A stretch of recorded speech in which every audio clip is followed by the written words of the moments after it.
Tom Hairabedian, 87th birthday. Dad, how was the flight? It was wonderful. Tell us about it.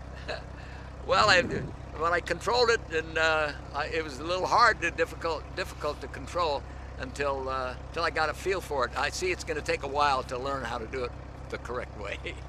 Justin, how'd he do? Did really good. You're good, huh? Yeah, good skills. Okay, thanks for being a great pilot and teacher. 87th birthday, Tom Hairabedian. It's the helicopter. Here he goes. Okay.